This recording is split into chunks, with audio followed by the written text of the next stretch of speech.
Hola, ¿qué tal? ¿Cómo estáis? Soy Sayi, vuestra presentadora de hoy en Mindalia.com. Os damos la bienvenida a las conferencias de Mindalia en directo, donde miles de personas como tú asisten diariamente a las conferencias mundiales en vivo que organiza MindaliaTelevisión.com.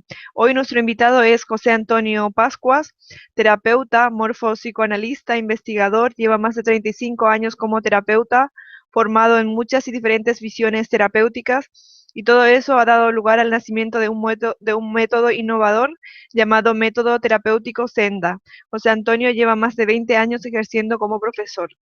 Va a compartir con nosotros una interesante conferencia titulada La coraza muscular, prisión del alma. Recordarte que en mindaliatelevisión.com puedes ver gratuitamente miles de conferencias, entrevistas y reportajes sobre espiritualidad, salud integrativa, conocimiento y evolución. Estamos publicando cada día vídeos nuevos sobre estas temáticas. Mindalia Televisión es un medio más de Mindalia.com, la primera red social de ayuda a través del pensamiento positivo, donde miles de personas de todo el mundo están pidiendo ayuda o ayudando a otras personas con sus pensamientos positivos. Damos paso ya a nuestro invitado y su conferencia, La coraza muscular, prisión del alma, por José Antonio Pascuas. Bien, desde ahora ya podéis hacer vuestras preguntas a nuestro invitado a través del chat, poniendo al principio la palabra pregunta en mayúsculas, seguido del país desde donde nos estáis viendo, y la pregunta que queréis que le hagamos. Al final de su charla responderá vuestras preguntas. Saludos, José Antonio, gracias por estar con todos nosotros, que nos disponemos ya a escucharte.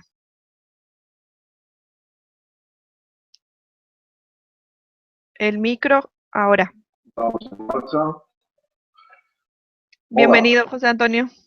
hola, gracias. Buenas tardes. Hola a todos y a todas. Como ha dicho nuestra presentadora, soy José Antonio Pascuas y llevo 30 años en este proceso, en este viaje de evolución y de búsqueda personal y de apoyo, con ello a todos los que de alguna manera se acercan a mí. Represento a una asociación que se llama ANSAP, es una asociación sin ánimo de lucro que busca la investigación, la divulgación y el desarrollo de este método que hemos creado, denominado Senda, como abreviatura de las palabras síntesis evolutiva, neurodinâmica y analítica. Pero hoy me dispongo a hablar con vosotros acerca de la coraza muscular, la prisión del alma. ¿Qué viene a decir esto? Primero, decir que no quiero enseñar nada. Mi intención es recordar, recordar como poner cuerdas. Por lo tanto, recordar, unir la cuerda con nuestra esencia, con nuestra unidad, donde todos ya somos conocedores. Desde aquí, un viaje por el tejido muscular. El tejido muscular como tejido del movimiento o que facilita el movimiento. Para algunos autores, el músculo es una prolongación del sistema nervioso.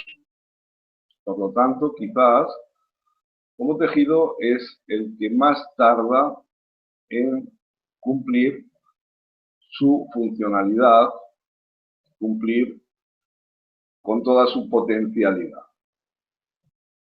Este músculo facilita, este tejido, facilita el movimiento, pero también en un momento determinado nos da la inmovilidad, que es el tejido de la acción, y también el tejido de la reacción, que es el tejido de la expresión, pero también es el tejido de la represión.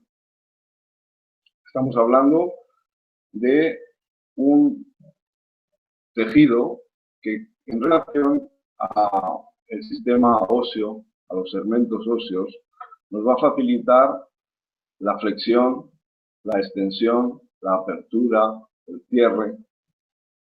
Desde ahí va a fundamentar la posibilidad de salir hacia el mundo o de negar la entrada del mundo.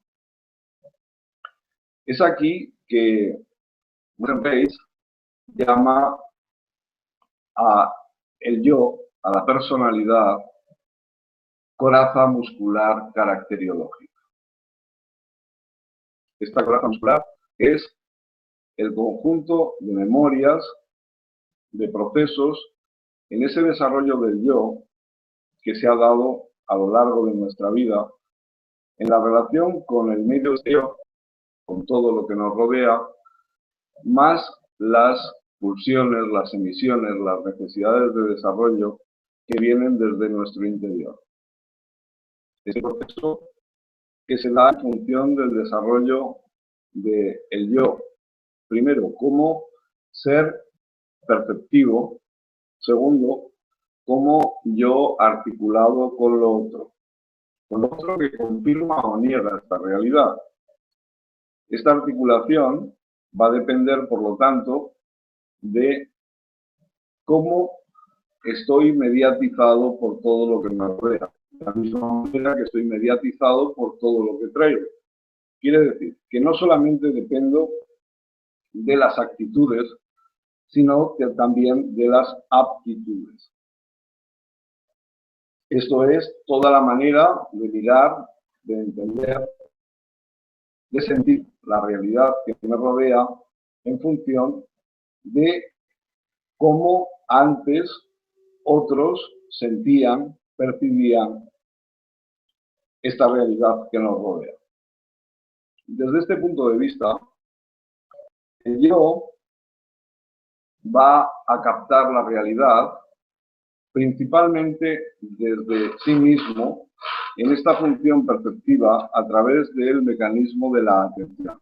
La atención es la no tensión. O sea que desde el momento en el que nos vivimos desde el estrés relacional a través de una función simpática, vamos a estar en un proceso de principal defensa y huida, lo que va a llevar a que no perciba la realidad de manera directa, sino que va a estar filtrada por todos estos mecanismos programados, memorizados, que afectarán mi forma de percibir y de entender la realidad.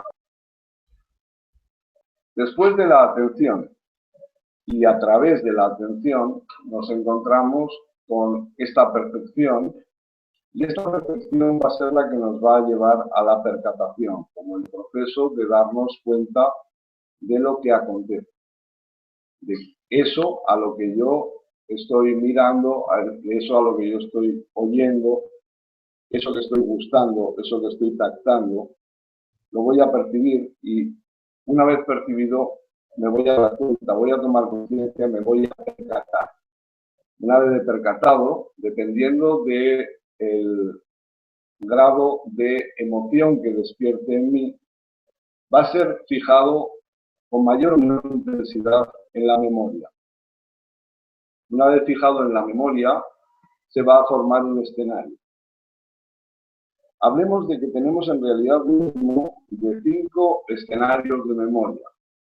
Hablaríamos de la memoria motriz, de la memoria emocional, de la memoria sexual, de la memoria instintiva y de la memoria intelectual. Cada una de estas memorias, en la medida en la que tenga libertad de interrelación, de intercambio, va a permitir un desarrollo mayor o menor de la estructura del pensamiento, de la creatividad, del desarrollo de las ideas.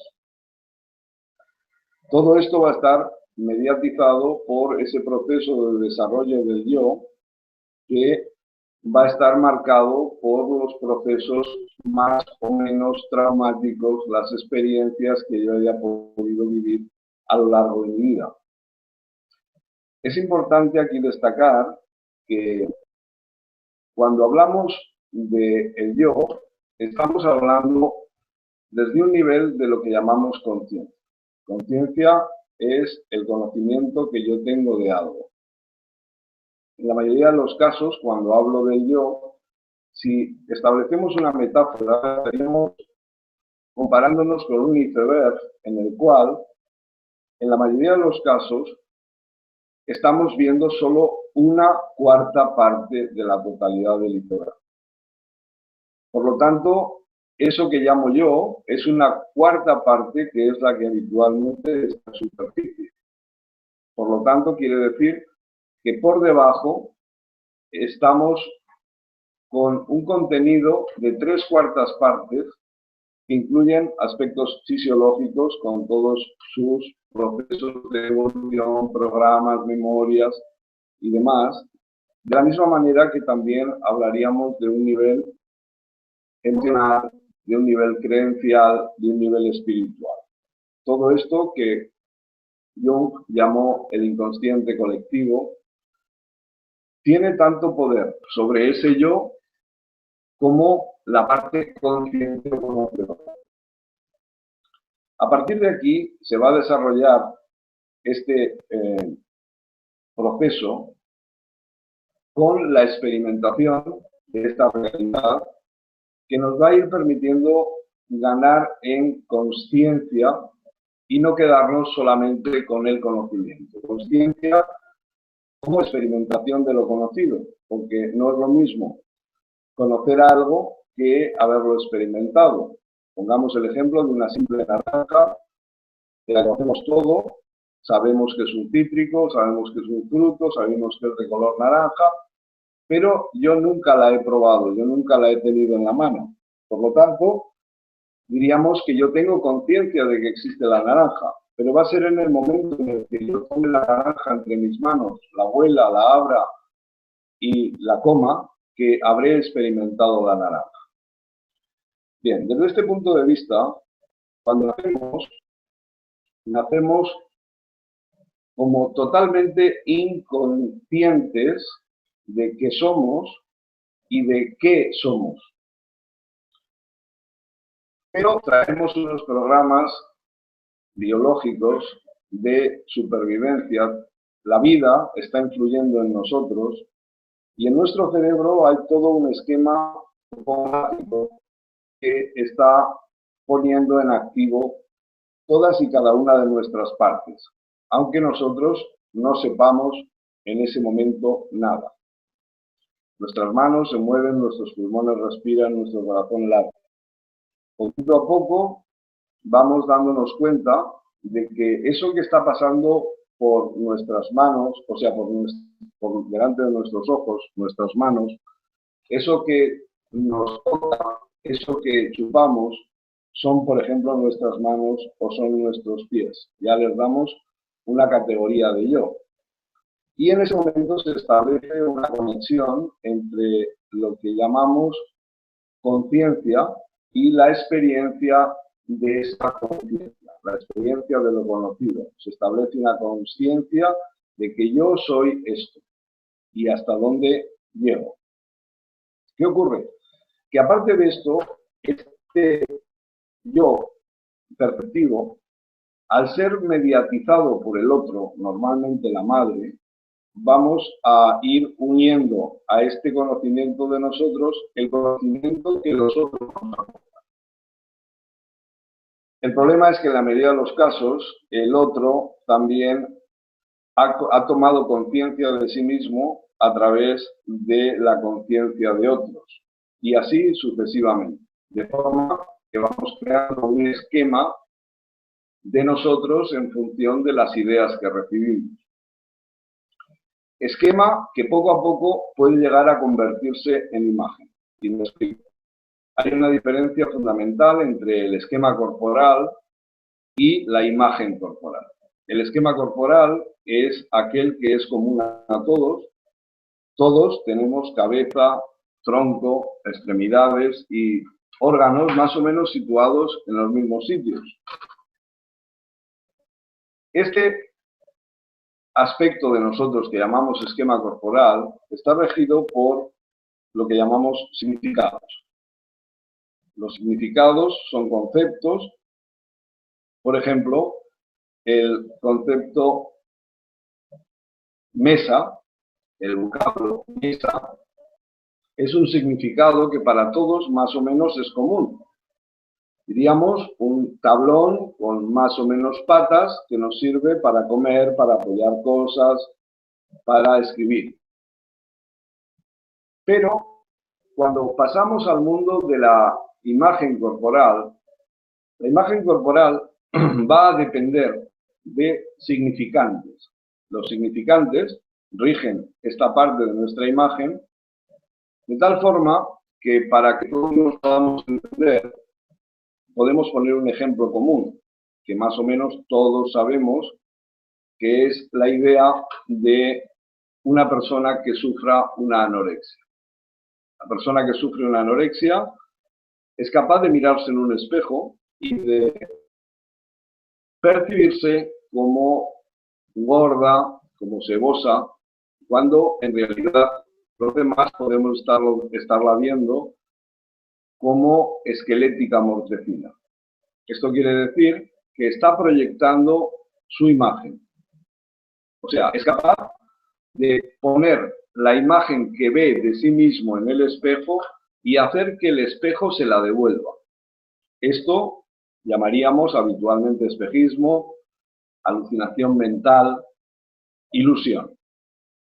Esta ilusión está creada por los significantes. Entonces, en este caso y en este ejemplo, significante, en la equivalencia con el significado, va a depender de la experiencia que yo haya tenido a lo largo de mi vida con el significante mesa.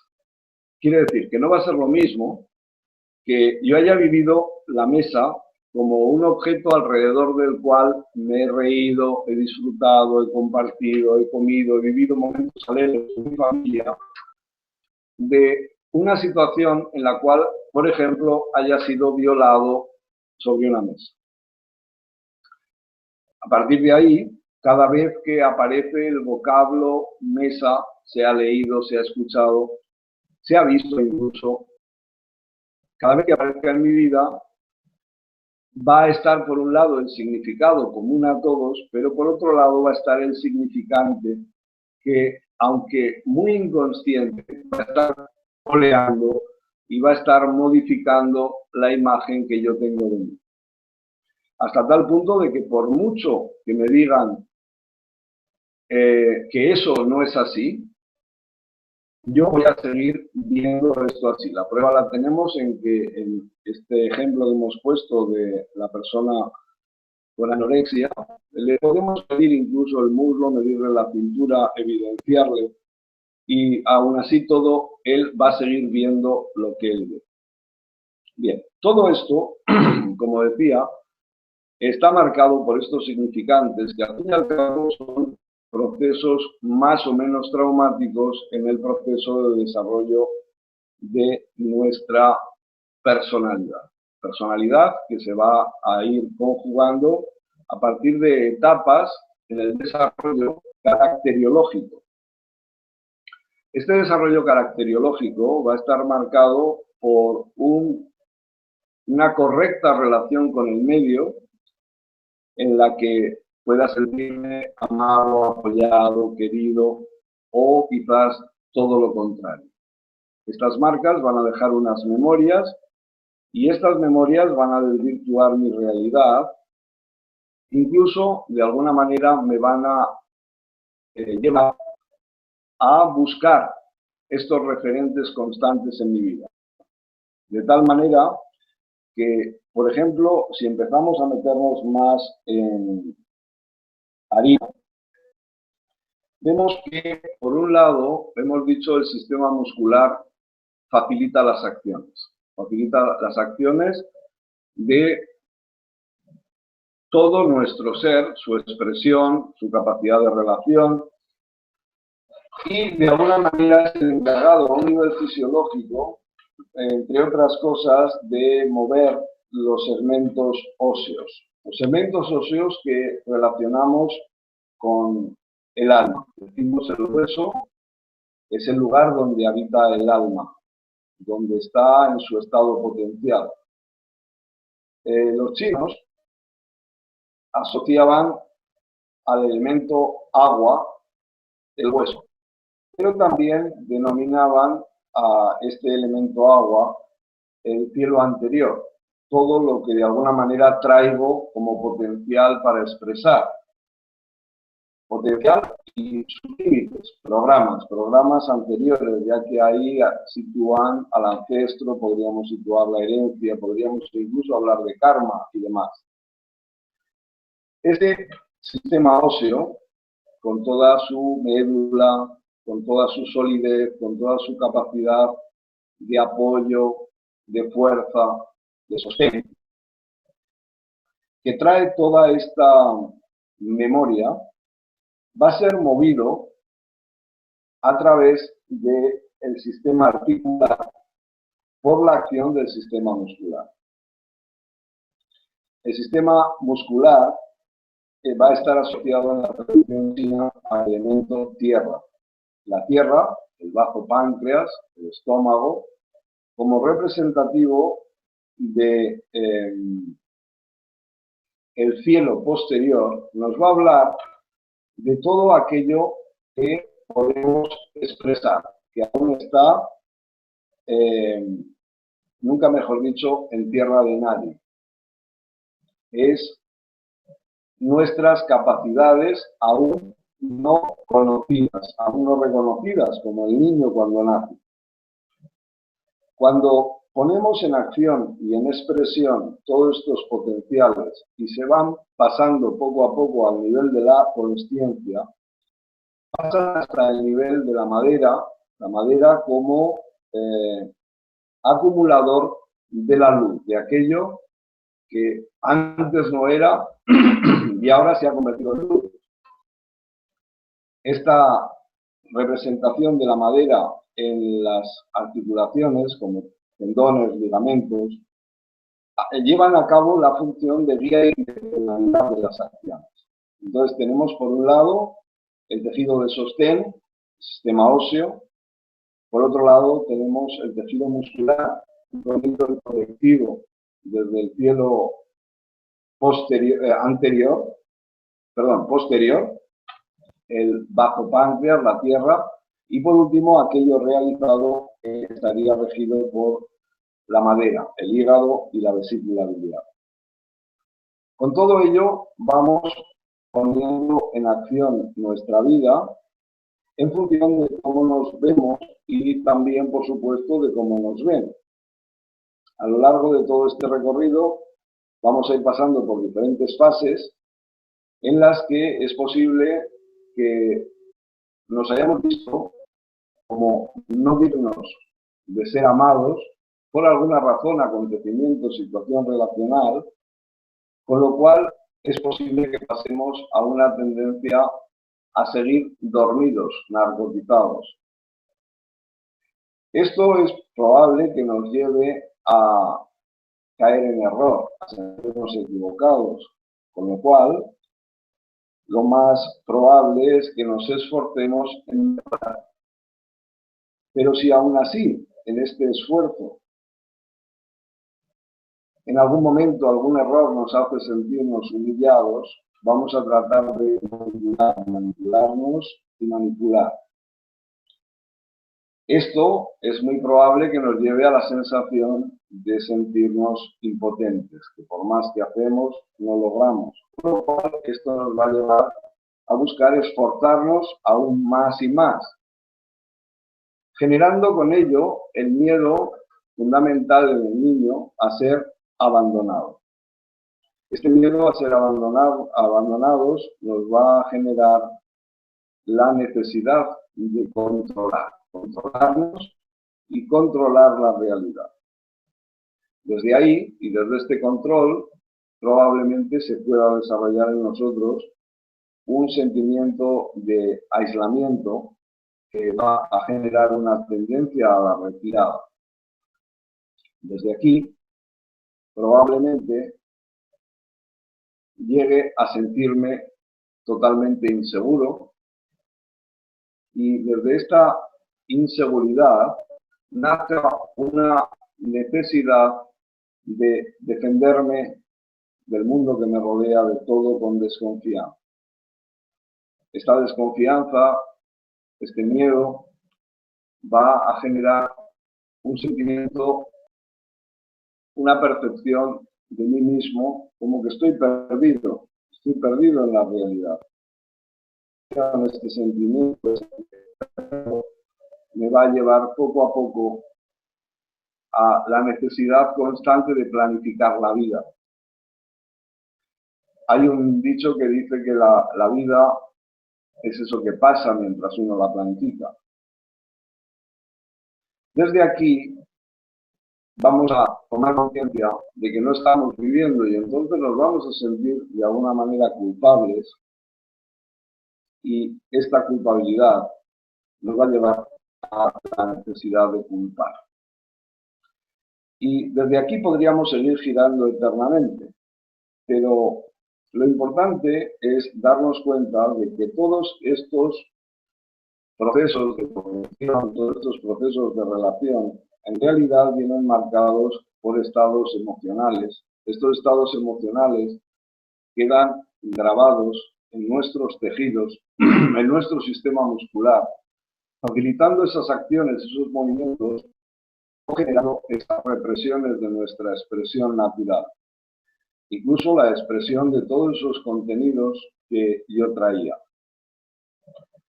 Desde aquí, este sistema muscular, sabemos por determinadas investigaciones que hay una relación directa entre este sistema muscular vía sistema nervioso central con órganos y con niveles de energía, meridianos, y circuitos, que a su vez tienen una representación directa con el sistema muscular y con el sistema emocional. También sabemos que ciertas emociones actúan directamente sobre determinados órganos, por lo tanto esto es un circuito cerrado que va a ir facilitando poco a poco y plasmando cada vez más directamente estas actitudes que van a conllevar a la liberación, transformación o congelación de las aptitudes que ya traía, llevando a formas específicas de estar, formas específicas de comportarme, formas o posiciones, actitudes ante la vida.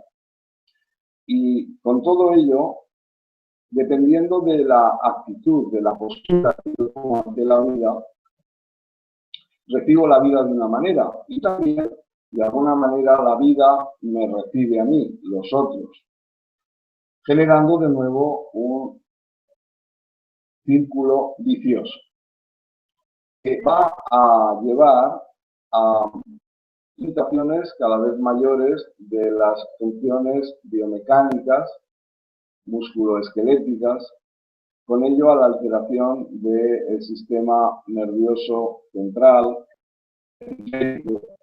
con ello a la disfunción del sistema orgánico cada vez mayor y con ello a eso que llamamos enfermedad. Enfermedad que, por otro lado, para nosotros es un conjunto de síntomas que simplemente son manifestaciones de nuestra falta de desarrollo, de evolución, de expresión de nuestra naturaleza interna. Que como programas de supervivencia están actuando para decirnos cuándo hemos perdido, cuándo nos hemos salido del sendero. El sendero es un camino estrecho de a uno, ya que la vida de uno solamente la puede transitar uno mismo. En este proceso nos vamos encontrando con situaciones que nos pueden permitir crecer, evolucionar, sanar, o por el contrario, con situaciones que nos van a mostrar que no estamos llevando a cabo aquello que es nuestra auténtica naturaleza. No estamos recordando, como decía en un principio. A través del sistema que usamos, tratamos de acompañar a la persona a lo largo de su sendero, simplemente acompañar. Tratar de mostrarle como espejo fiel dónde tiene tendencia a salirse, a perderse, y con ello tratando de mostrarle la dirección y el sentido que puede dar de nuevo a su vida. Pero jamás desde una posición de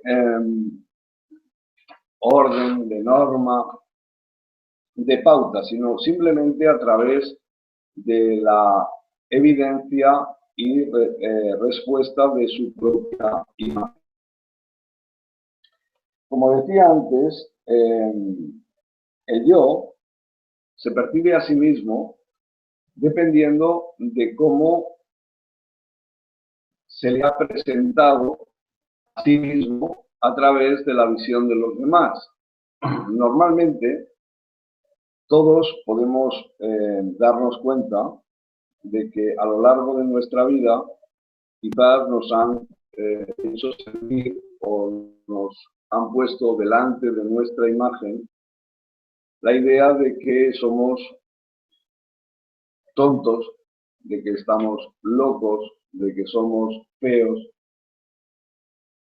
El gran problema es que con nuestra necesidad de ser valorados y queridos hemos llegado incluso a aceptar que esto podía llegar a ser cierto. Y no solamente lo hemos llegado a aceptar, sino que de alguna manera lo hemos hecho crecer, lo hemos ratificado.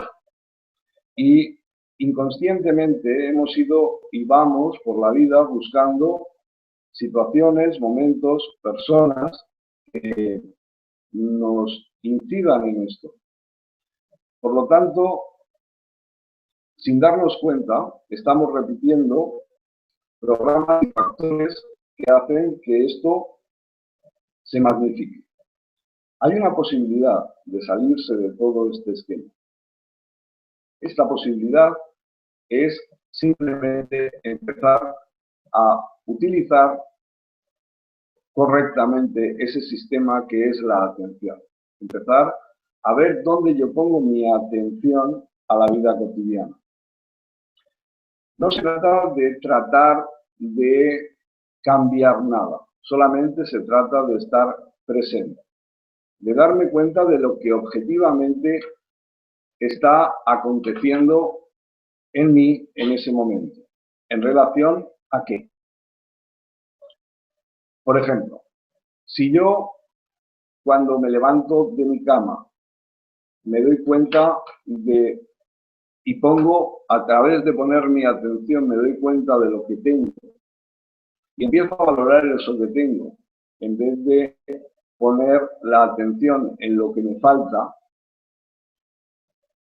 en ese momento yo estoy tomando una decisión y esa decisión es vivir en la abundancia o vivir en la miseria. Es simplemente un cambio tan simple como este el que puede transformar nuestra vida. Estamos acostumbrados a vivir desde la idea del sufrimiento que viene dada por la costumbre de vivir en lo que nos falta. Nos han hecho creer y hemos llegado a creernos que nos falta votar, que nos falta inteligencia, que nos falta belleza, cuando esta es nuestra condición más natural, que esta es nuestra auténtica naturaleza. Pero vivimos desde la falta de originalidad que nos lleva a la comparación y con ello a la autocrítica y desde ahí a la envidia. Es este proceso de mirar la vida desde esta carencia que poco a poco nos va llevando cada vez a una miseria mayor, a una tristeza mayor, impidiendo que podamos sacar nuestros auténticos potenciales. Pero cuando yo empiezo a tomar conciencia objetiva de lo que tengo, de lo que soy en el momento presente, empiezo a conectar con la verdad. Y la verdad es simplemente dejar de ver la vida como algo que tiene que ser de una manera concreta. Entonces, cuando dejo de preconcebir cómo ha de ser la vida, cuando empiezo a mirar la vida de manera fresca, en el momento en el que estoy, esta presencia, este presente, este vivir el ahora, hace que yo empiece a valorar dónde estoy, qué soy y qué tengo.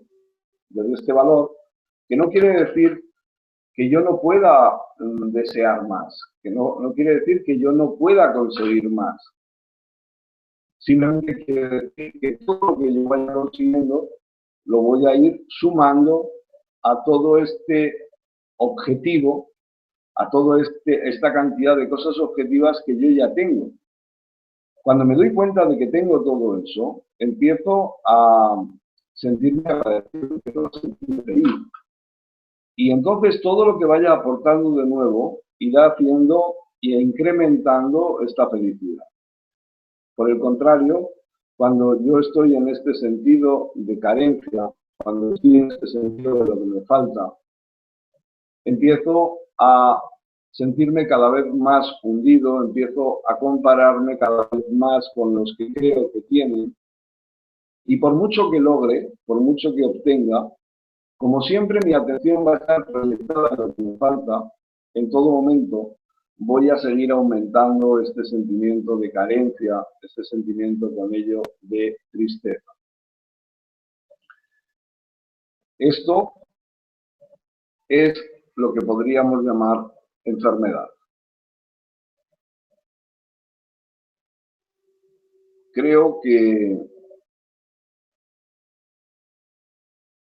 desde nuestro trabajo estamos ayudando a que mucha gente descubra todo ese potencial que existe en él, ayudándoles a que se miren de otra manera, ayudándoles a que se encuentren de otra manera, pero siempre desde la objetividad de la acción de su propia salud, de su propia capacidad energética, desde su propia vivencia interior. Para nosotros, como os decía antes, cada órgano tiene relación con determinados músculos, como ya nos cuenta la kinesiología. Por lo tanto, el uso de este biofeedback neuromuscular nos permite evaluar la funcionalidad no solamente de los músculos, sino también de los órganos, y con ello evaluar el nivel y la capacidad de expresión emocional de esta persona. A partir de esto, trabajamos a un nivel de mayor profundidad para evidenciar dónde pueden estar los programas limitantes que ha adoptado, que ha adquirido esa persona desde las memorias que vienen de su genética paterna, materna, y que de alguna manera se han colado sobre su auténtica naturaleza, su auténtica esencia, desvirtuando todo su potencial o su capacidad de ver ese potencial. Es entonces que cuando conectamos con esa esencia o facilitamos la conexión con esa esencia, con esa auténtica naturaleza, ese recordar, estamos dando la posibilidad de que esto desplace o transforme todo ese programa de percepción de la realidad que viene del ancestro, que viene de la genética, que viene del papá y de la mamá, con sus formas también aprendidas de ver y de mirar la realidad. La realidad, al fin y al cabo, es una decisión que entre todos hemos ido tomando, no deja de ser una alucinación colectiva, y cuando por algún motivo nos salimos de esta realidad, en nuestra necesidad de reconocimiento, nos vemos obligados a rectificar y volver a ella. Pero ha habido mucha gente, y hay, por suerte, que sigue mirando esta realidad con ojos más limpios, con estos ojos de la esencia, que les permiten, que nos permiten descubrir que la realidad también puede ser de otra manera. También se puede mirar de otra manera y puede dejar de ser una alucinación para pasar al término de realidad. Realidad que iría construyendo otro modelo de entender, otro modelo de mirar, otro modelo de ser. Es gracias a esto que hemos ido comentando, este abrirnos a mirar de otra manera, este abrirnos a crecer, que el resto también crezca, que el resto también mire de otra manera. Y con ello, que poco a poco vayamos saliendo de esta forma de vivir desde el sufrimiento.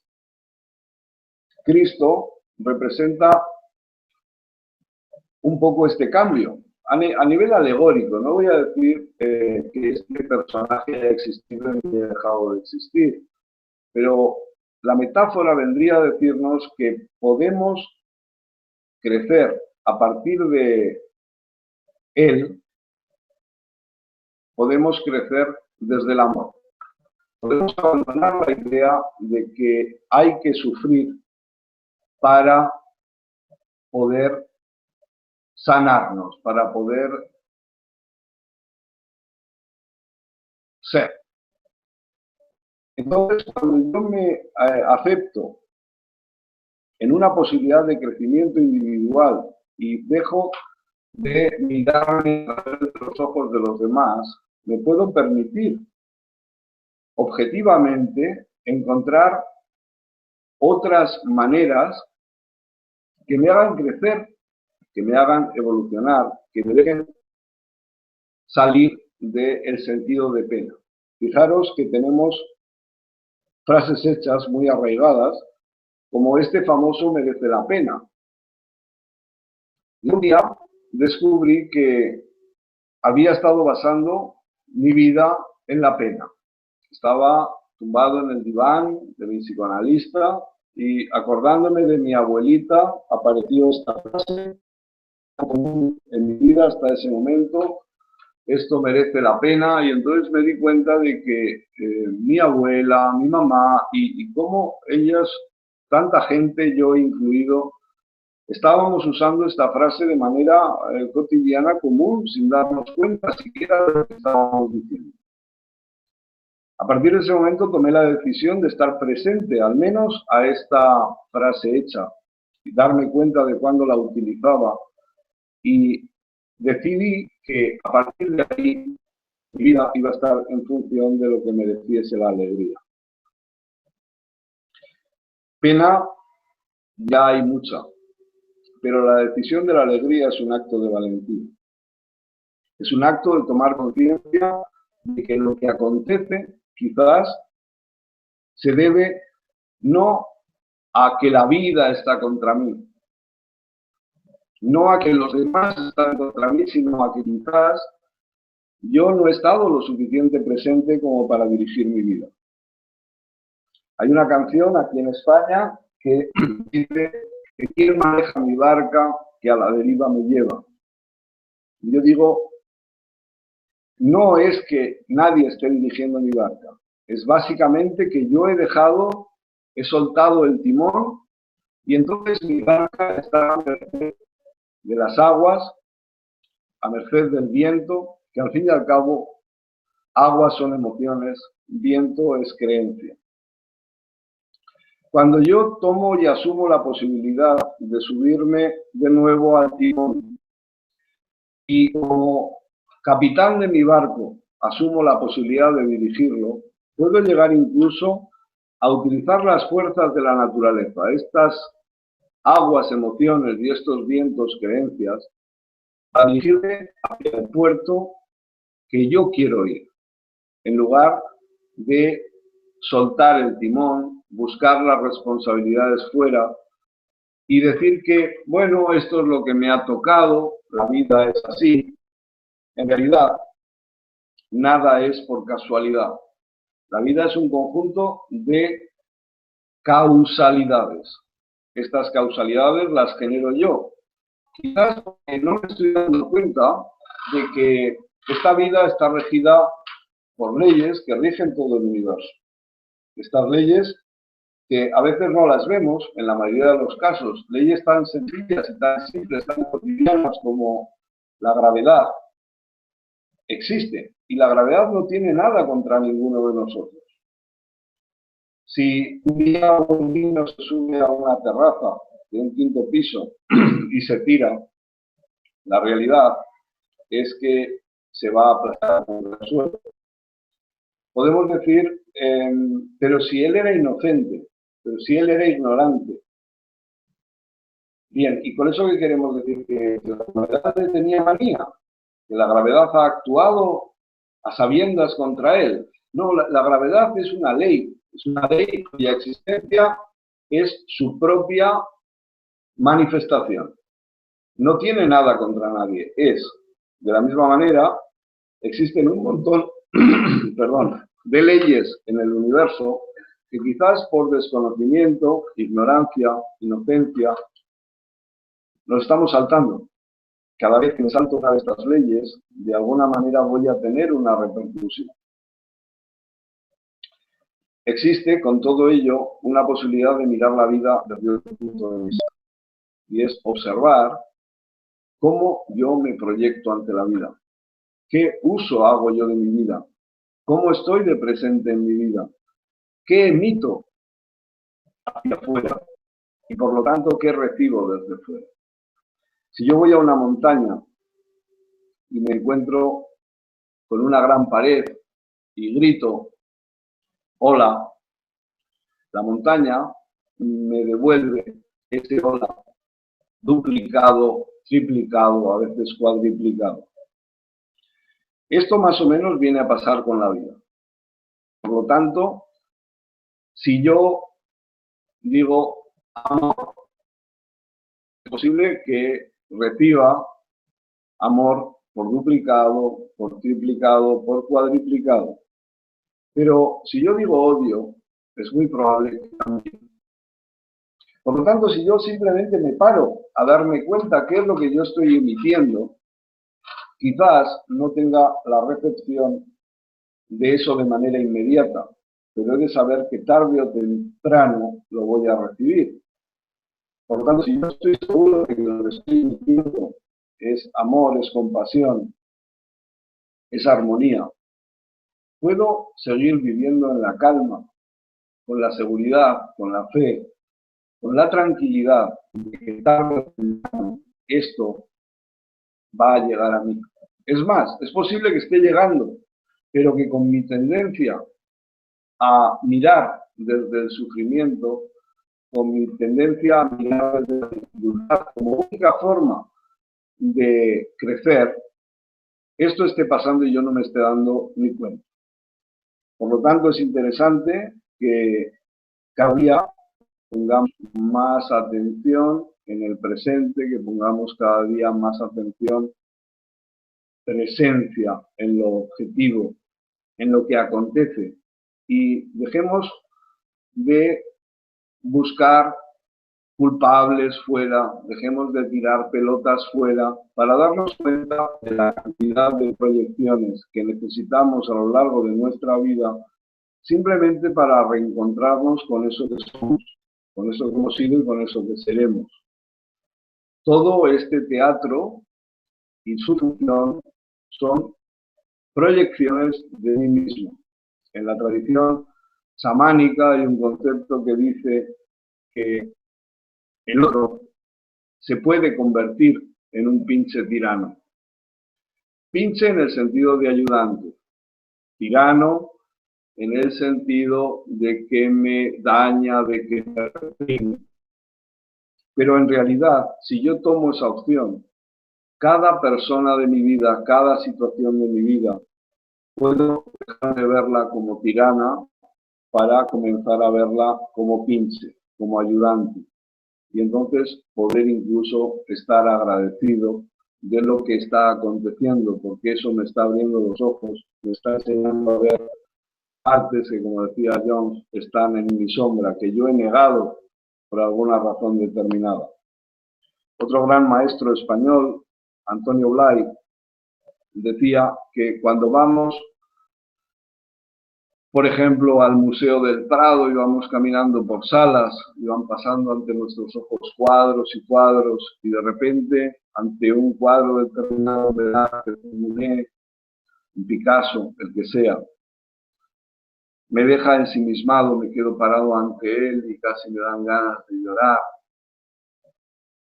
En ese momento, verdaderamente puedo pararme a darme cuenta de que toda esa capacidad pictórica, toda esa capacidad creativa, toda esa plasmación de la luz y del color es parte de mí. Esa capacidad está en mí. Si no, no me hubiese dado cuenta. Si no, no me hubiese emocionado.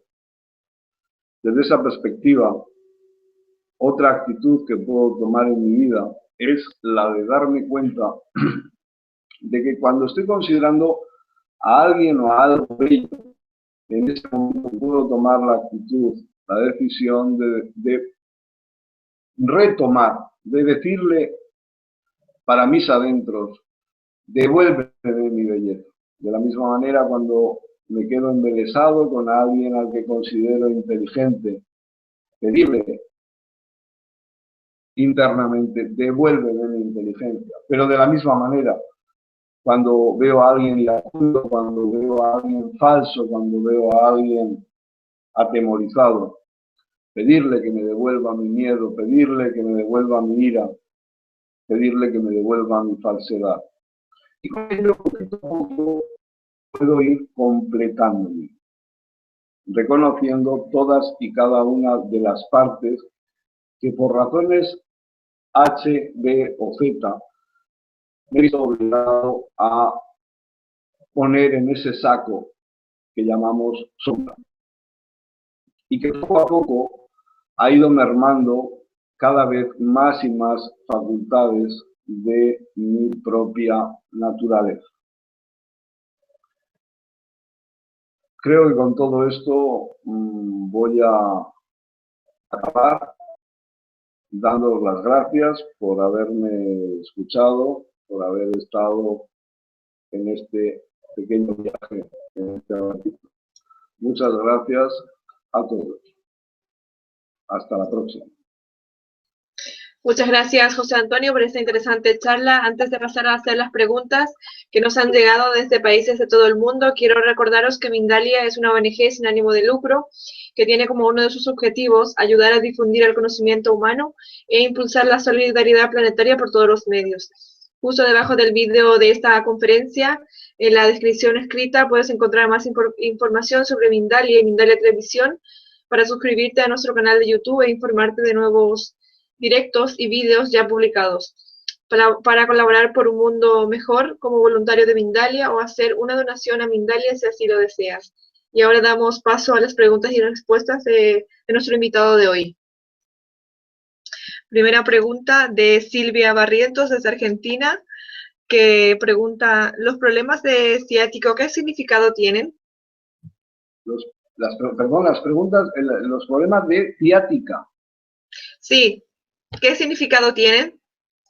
Bueno, si nos vamos a aspectos puramente mecánicos, sin ninguna duda estamos hablando de pinzamientos de las vértebras habitualmente sacrolumbares, principalmente la relación L5-S1, que ya de entrada pues nos habla de cosas muy interesantes, ya que en ciertos niveles L5 tiene que ver con la desesperanza y el S1 tiene que ver con la impotencia.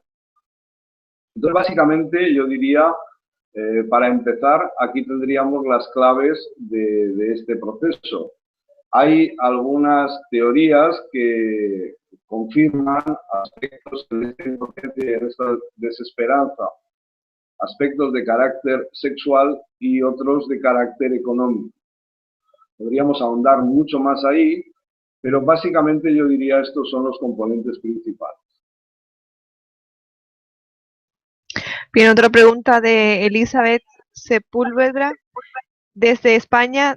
Pregunta, tengo una niña con discapacidad cognitiva moderada. Ha bajado de peso de una manera exagerada y no logra recuperarlo. ¿Qué puede significar? Bueno, estaría bien saber la edad de esta niña, pero en cualquiera de los casos, si estamos hablando ya de una niña pseudoadolescente, estamos hablando de un conflicto con la nutrición, con la imagen, pero aunque nos pueda doler, habría que investigar ahí sobre la relación con ella, con la propia madre y con la situación en el hogar. Carolina desde Chile dice, tengo un novio bipolar y con problemas de tiroides. No ha sido fácil la relación y dejó de tomar litio. ¿Cómo se podría sanar espiritualmente? ¿Qué medicina podría ayudarlo? ¿Y qué significa? Bueno, la bipolaridad está marcada por este fenómeno de la dualidad entre lo bueno, lo malo, lo consciente, lo inconsciente. La tiroides tiene que ver con eso que decía antes, asociado a la originalidad y desde esta falta de originalidad a la comparación con la envidia y con esta visión dramática de la realidad marcada por la necesidad de sufrimiento. Normalmente lo que vemos es que esta bipolaridad está marcada por arranques de euforia y caídas profundas en los abismos del drama, el victimismo. Entonces, aquí yo diría a un nivel espiritual, plantearse el hecho de mirar, de empezar a mirar la vida, desde la abundancia, desde el reconocimiento de lo que soy y de lo que tengo. Seguimos. Katiuska desde Venezuela dice, partiendo de la aseveración, el alma está en los huesos. ¿Qué querrá comunicarnos nuestra alma con enfermedades como la artrosis y la pérdida de densidad ósea? Muy interesante pregunta. De alguna manera decimos que el proceso de evolución y de relación entre la personalidad y el alma, la discrepancia, de alguna manera es la generadora de todos los procesos de enfermedad. La vieja tradición dice que son tres las bases de toda enfermedad, sea física o psicológica. Estas tres bases denomina la belleza, la bondad y la verdad. Cuando hablamos de esto estamos hablando de la transición desde los niveles de personalidad en los tres primeros chakras inferiores y su transición hacia los chakras superiores o chakras del alma. Concretamente, lo que llamamos fricción de lo verdadero, de la verdad, es la transición de las energías del segundo al quinto chakra. Cuando esta fricción se da, genera principalmente alteraciones del metabolismo y específicamente alteraciones del sistema esquelético motor. Por lo tanto, esto tiene que ver más o menos directamente con esos momentos en los que desde los procesos iluminados que todos vivimos, que de repente decimos qué bonita la vida, qué bonito el ser humano, cuántas posibilidades tenemos, entonces en ese momento lleno de ilusión y de iluminación digo voy a hacer, voy a hacer, voy a hacer, y al final no hago nada, lo que llamamos arrancadas de caballo y paradas de burro. ¿Sí? Todo esto va a repercutir en el sistema esquelético motor, nuestras falsedades internas. Bien, seguimos. Linares Altamirano desde México dice gracias por tus ilustres investigaciones y la forma de compartirlo. Me gustaría saber un poco más de cómo mi sistema óseo y muscular tiene memoria de hechos pasados inconscientes. Bueno, para empezar, todo nuestro tejido, todo nuestro ser es memoria, ya que al fin y al cabo somos conciencia, consciencia, somos luz congelada, luz ralentizada, que se ha convertido en materia. Todo el contenido, todo el conocimiento del universo ya es en nosotros. Somos polvo de estrellas. Desde este punto de vista, tenemos la capacidad de absorber, acumular y expresar todo tipo de información, sea alegre o triste, saludable o enfermiza. Pero por otro lado, desde el simple hecho de los descubrimientos en genética, sabemos que somos la suma de los cromosomas de papá y de mamá, por lo tanto ya traemos un bagaje de historia.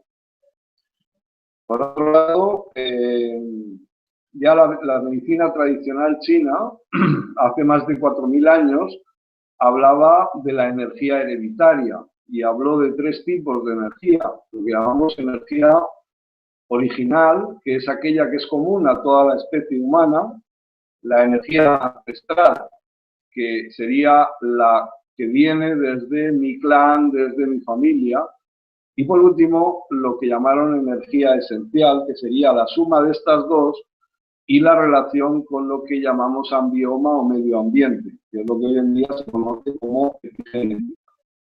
Todo nuestro ser es memoria, somos un 80% de agua y el agua tiene la capacidad de recibir información, retener información y transmitir información, como ya he dicho.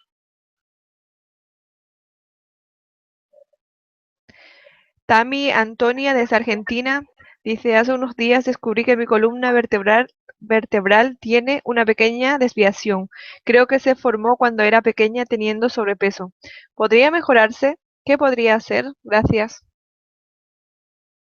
Bueno, de principio me alegro de que se haya dado cuenta, sin ninguna duda puede mejorarse. Es muy probable que tenga que ver con el sobrepeso, pero también podemos hablar de por qué ese sobrepeso. Normalmente vamos a decir que los mecanismos del sobrepeso son mecanismos de protección. Esos mecanismos de protección vienen marcados por una carencia, sentimiento de carencia de sostén y de apoyo.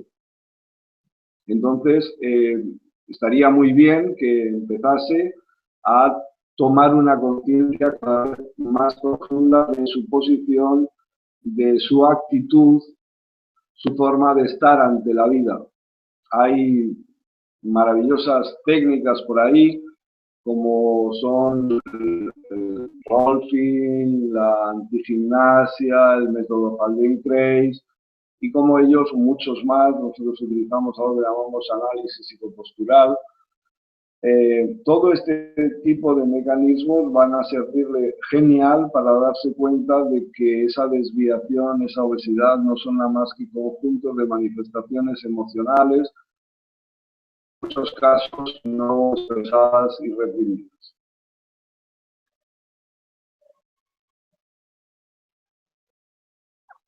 Alexandra desde Colombia dice, sufro de edema hace año y medio y no encuentro las memorias o causas. ¿Me podrías dar una luz para trabajar en los aspectos que necesito comprender y o cambiar? Bien, aquí hay una cosa interesante también. Muchos edemas y el edema generalizado viene marcado principalmente por una disfunción de la transición entre el intestino delgado y el intestino grueso. Es un sector que llamamos válvula iliocecal y que es el tránsito entre, como he dicho, intestino delgado e intestino grueso. tiene connotaciones bastante sexuadas, pero por otro lado la tradición dice que el intestino delgado enferma por no tomar los regalos de la vida por excesos de juicio y crítica. Y el intestino grueso, que sería el punto de unión ahí, nos va a hablar de que enferma por no soltar, por no dejar ir rencor, resentimiento. Entonces yo hablaría por aquí, por un lado, de aspectos de excesivo perfeccionismo, excesivo autojuicio, autocrítica, y con ello quizás de un resentimiento y un rencor para empezar hacia sí mismo y no darse permiso para vivir ciertas cosas que pueden tener que ver con la satisfacción y el placer. Lucía, desde Estados Unidos, dice, la caída del cabello, ¿qué significado tienen? Bueno, pues de entrada, la tradición cuenta que Sansón, que tenía una gran melena, tenía un gran poder, una gran fuerza. Por muchas culturas, el cabello está asociado al elemento agua, con ello al riñón, y de alguna manera representa toda esa fuerza, todo ese potencial que traemos en ese cielo anterior, en todo el bagaje de nuestras memorias ancestrales y anteriores, y nuestra capacidad de volver a conectar, abrir nuestras antenas, ese recordar lo que ya somos y de alguna manera nos estamos dando cuenta de que somos. Espíritu Azul, desde España, pregunta, ¿qué significado puede tener una artritis reumatoide desde joven? Vuelvo a decir, como en una respuesta a una pregunta anterior, la artritis reumatoide puede tener muchas connotaciones. De entrada, va a tener que ver con aspectos autoagresivos que van a tener que ver con nuestra capacidad de articularnos con el otro, de la mediatización en las identificaciones con el otro, normalmente principalmente asociado a la madre, padre, como ancestros más directos. Esto por un lado, la dificultad para expresar mi auténtica naturaleza, para movilizar estos aspectos de lo que yo soy, que estarían totalmente limitados por la mediatización de esta forma de entender la realidad de los que van por delante de mí, de mis antepasados, padre, madre. También habría que hablar aquí de si ha estado usando, si ha tenido problemas que le han llevado a cortar muchos procesos inflamatorios como forma del organismo de autorregeneración. O sea, es un caso, las enfermedades autoagresivas tienen estas dos connotaciones. La connotación de autoagresión como actitud, a veces inconsciente, marcada por una cultura que nos lleva a negar todo tipo de manifestación, los antiinflamatorios, antipiréticos, antidepresivos, y desde esa actitud la negación a la expresión de lo que yo en realidad soy como forma de comportamiento habitual en nuestra sociedad. María del Pilar, desde México, dice, mi hermano desde los 10 meses padece epilepsia. Actualmente tiene 47 años. ¿Con qué se relaciona? Bueno, por muchos pueblos, las viejas tradiciones en China y en otras muchas culturas se le llamó incluso la enfermedad de los dioses. Normalmente lo que vemos es que la epilepsia está marcada por focos irritativos que se denominan en la neurología potenciales evocados. Quiere decir que el sistema está funcionando correctamente, generando una onda natural, pero ante ciertos estímulos, ante ciertos inputs, que puede ser un color, un sonido, un sabor o una palabra o una visión, genera un despertar de un algo, evoca un algo escondido. De alguna manera yo diría hay un gran potencial por sacar y probablemente una gran influencia, yo diría principalmente maternal, que ha negado o ha impedido o ha bloqueado ciertas capacidades de desarrollo, encuadrándolo en una realidad muy determinada.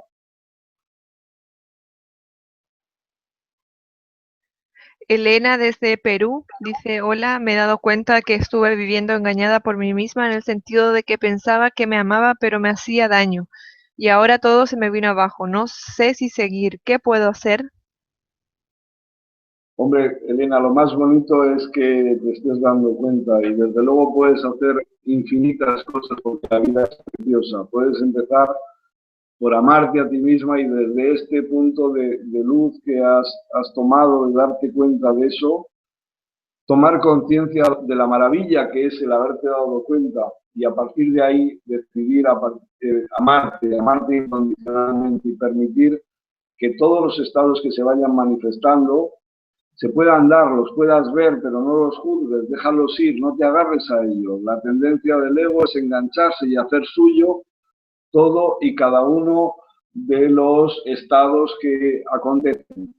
Pensemos que como una emisora de radio y como un receptor de radio, la vida está cargada de ondas y nosotros somos un receptor que puede cambiar el dial y que puede cambiar de una emisora a otra. Sin más, espero que te quieras.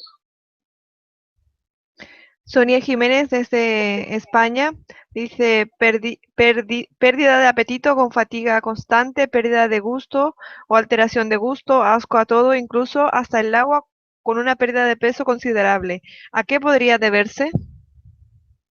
Aquí creo que es muy importante entrar en el pasado, entre comillas, para reconocer la relación con la mamá, la relación con el hogar, con el sentido de sostén, porque estaríamos hablando de la relación con el arquetipo materno. El arquetipo materno también es la mamá tierra, y la mamá tierra nos sustenta. Entonces, empezar a darme cuenta primero del apoyo que la tierra me otorga. Reencontrarme con la madre tierra para dejar de fijarme en la madre cosanguínea, que de alguna manera parece ser que hay conflictos y que si derivo la atención, en psicoanálisis decimos hay que matar al padre y a la madre, de manera por supuesto simbólica. Direccionarme hacia la madre tierra para encontrar sostén y apoyo es una forma de desvincularme de las exigencias maternales.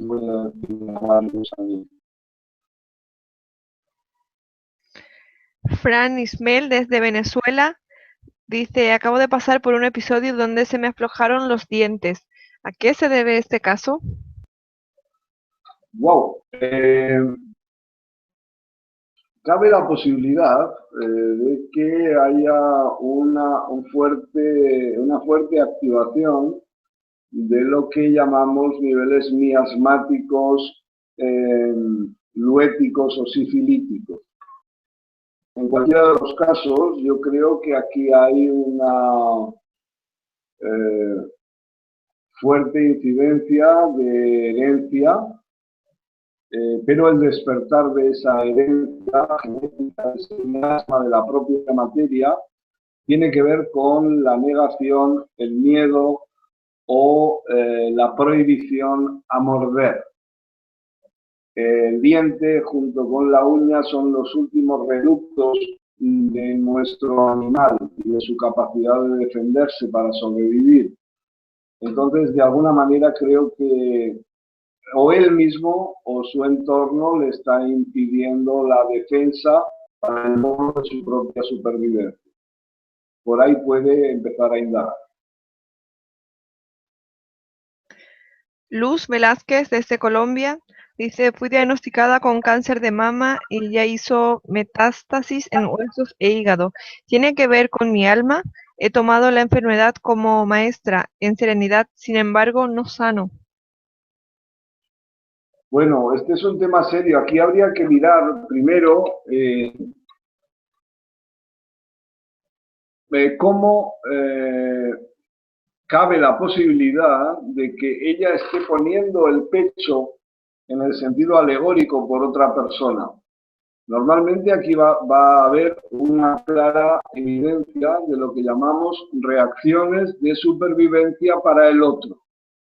Entonces, que trate de observar, de tomar conciencia de por quién está dando el pecho. Porque sin ese contenido profundo, lo único que va a estar es moviéndose en la sintomatología. Desde luego que tiene que ver con su alma, porque cada experiencia de nuestra vida es una decisión de esa parte de nosotros que llamamos Dios superior, alma o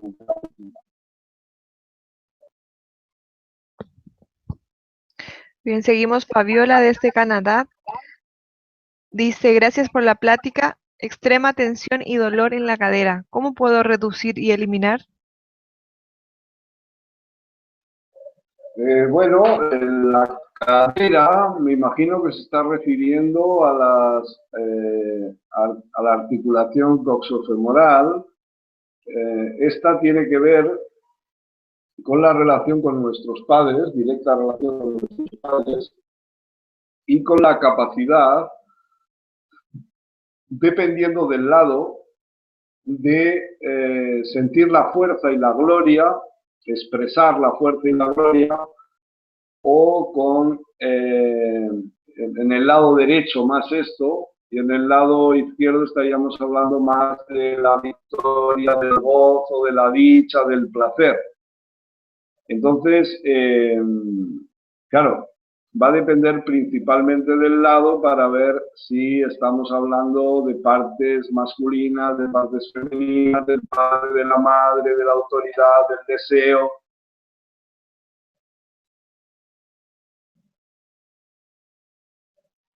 Patricia, desde México, dice, cuando admiro, pienso, regresa mi admiración, pero ¿cómo puedo limpiar cuando una persona es grosera? Le digo, regrésame las groserías y me quedo con todo lo malo. Bueno, verdaderamente el concepto grosería o tiene que ver con lo que es común y cotidiano. De alguna manera le hemos puesto el aspecto peyorativo, pero en cualquiera de los casos es importante reconocer que en nosotros también puede estar eso. Hay una ley que dice que ante este tipo de situaciones la manera de saber si estamos proyectando es simplemente darnos cuenta de si la persona, el hecho, el acontecimiento simplemente nos informa o si nos altera. Si nos altera, hemos de pensar que principalmente ese problema es nuestro, con lo cual el empezar a aceptarlo e incluirlo en nuestra vida puede ser muy, muy sanador, aunque sea pura grosería. Quizás yo puedo permitirme ser grosero, pero educativamente me lo han impedido, culturalmente está mal visto y entonces yo quiero ser bien mirado. Esto es un poco relativo. Ana Méndez, desde España, pregunta, ¿a qué se puede deber una lesión de menisco? De entrada y casi con total seguridad a la inseguridad. Las rodillas de las viejas tradiciones representan la seguridad o la inseguridad. Por otro lado, como tránsito, es ese tránsito en la seguridad, del sostén, del apoyo desde el suelo, Y también nos va a estar hablando de la distribución de pesos y demás, pero básicamente hablamos de inseguridad. Tiene que ver con los riñones, cartílago, las aguas. ¿Mm? Bien, Elizabeth desde España dice, en el momento de estar pariendo a mi hija maldecía por el dolor que sentía y me decía a mí misma para qué me había embarazado. ¿Cómo puedo curar ahora a mi hija de su delgadez? Muy bonito. Pues de entrada, con este reconocimiento que acabas de tener, yo creo que es muy interesante y a partir de ahí empezar a darte cuenta del regalo que te has hecho, de esa hija maravillosa que tienes, quererla, aceptarla como es, amarla incondicionalmente y especialmente a partir de hacer eso mismo contigo. Perdonarte y perdonar. Vamos. Manuel González desde España pregunta, ¿qué origen emocional podría tener dolor cervical izquierdo? Dolor cervical izquierdo. Bueno, muy probablemente esto tenga que ver con el no darte el suficiente cariño, el no tragar ciertas cosas, o mejor dicho, tragar demasiadas cosas sin poder digerirlas de forma totalmente inconsciente, obligándote mucho, exigiéndote mucho y siendo poco cariñoso y misericordioso contigo. Con ello, el y la exigencia de tragar para ser validado o reconocido o querido. Alexandra desde Colombia pregunta, ¿a qué se debe el asco a algunos olores?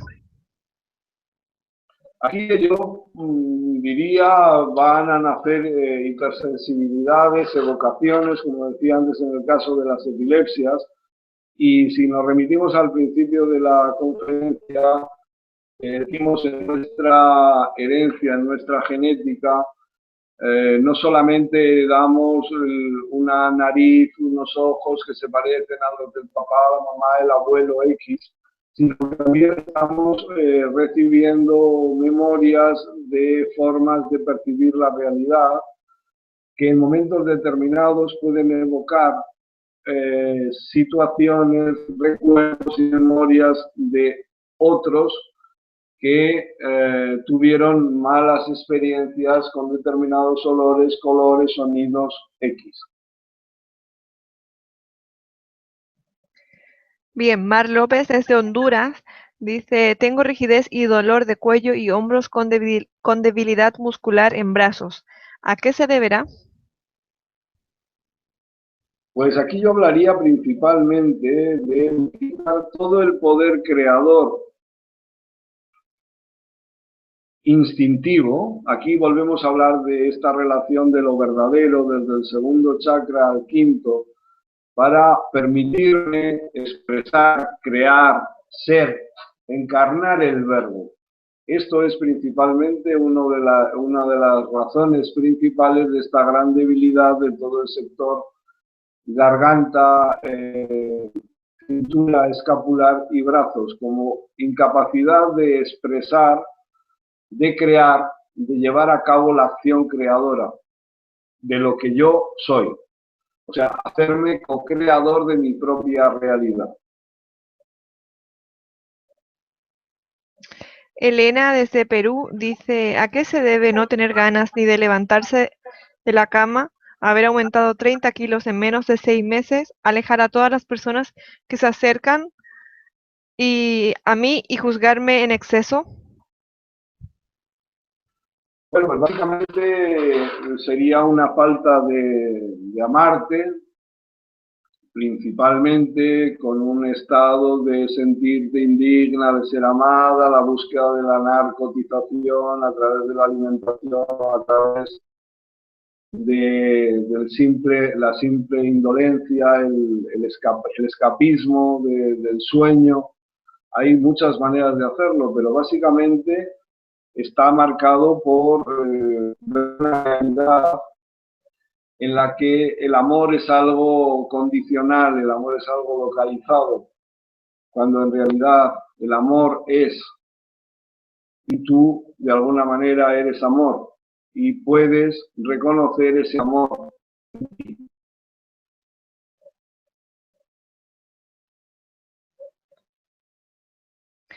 Bien, y por último, para terminar, que nos estamos quedando sin tiempo, pero tenemos más preguntas, pero ya no tenemos tiempo. Patricia, que estaba hablando sobre la grosería, dice, es una persona enferma de sus facultades mentales y tratamos de entenderlo, pero da miedo. ¿Cómo se limpian los pensamientos? Creo que no se trata de limpiar, sino de optar por poner la atención sobre unas cosas o sobre otras. El pensamiento es una facultad de la expresión de las creencias. Creo que si simplemente observo con mayor claridad mi realidad, puedo orientar mis pensamientos hacia otra forma de entender la realidad. Es simplemente una cuestión darse opciones, de darse opciones para mirar desde otra perspectiva, para encontrar otras formas de verdad. La verdad es mirar la vida desde un punto de vista fresco, como he dicho antes, sin preconcepciones sobre lo que debe de suceder. Cuando miro desde ahí, miro desde la autenticidad, miro desde la naturaleza de lo que ahora acontece. Entonces ahí no hay juicios. Y entonces no hay que cambiar pensamientos, solamente hay que decidir qué pienso, cómo miro y desde dónde miro. Bien, y ahora para terminar, que me ha pedido Eli López desde Colombia que por favor lea su pregunta. Dice, me fracturé el radio, brazo derecho, brazo dominante. ¿Por qué será? Bueno, yo digo que cuando una vasija que hemos hecho de barro, la hemos cocido, y si la mirásemos la hiciésemos una radiografía, veríamos zonas de mayor cohesión, de mayor fusión y zonas de mayor porosidad. Si tirásemos a propósito de esa vasija, casi previamente podríamos saber por dónde va a romper. Va a romper por las zonas más cohesionadas, más rígidas, menos flexibles. Lo cual quiere decir que si rompió por ahí, es porque algo ya estaba ahí tramándose. No fue una casualidad. El brazo derecho va a tener que ver con la capacidad creadora consciente y voluntaria, y de alguna manera ella no se permite crear, no se permite darse la autoridad para crear. Bien, te agradecemos tus respuestas y la valiosa información que has compartido en directo con personas de todo el mundo, en numerosos países que han compartido hoy, como Venezuela, Honduras, Argentina, España, Estados Unidos, México, Portugal, República Dominicana, Canadá, entre otros. Y a todos los que nos habéis acompañado hoy en Mindalia en directo, gracias por vuestra importante participación. Esta conferencia puedes verla de nuevo en mindaliatelevisión.com para repasar conceptos y compartir su información en tus redes sociales.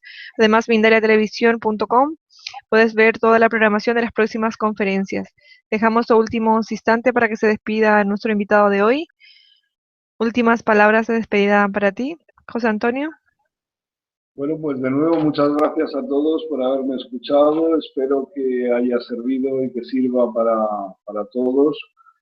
Deciros que tenemos una página www.mtsenla.com donde estaremos totalmente gustosos de daros respuesta a todas vuestras preguntas, necesidades y demandas. Sin más, a querernos mucho y a disfrutar de la vida, porque para eso hemos venido, para dar frutos. Hasta Muchas la próxima. gracias. Muchas gracias. Gracias a ti. Y antes de terminar, recordaros que en mindaliatelevisión.com, debajo de este u otros vídeos, en la descripción escrita, puedes encontrar información de Mindalia y Mindalia Televisión para informarte de próximas conferencias en directo y recibir recordatorios para hacerte voluntaria o voluntario de Mindalia o para hacer una donación económica a la ONG Mindalia si así lo deseas. De nuevo a todos, muchas gracias y hasta la próxima conferencia de Mindalia en directo.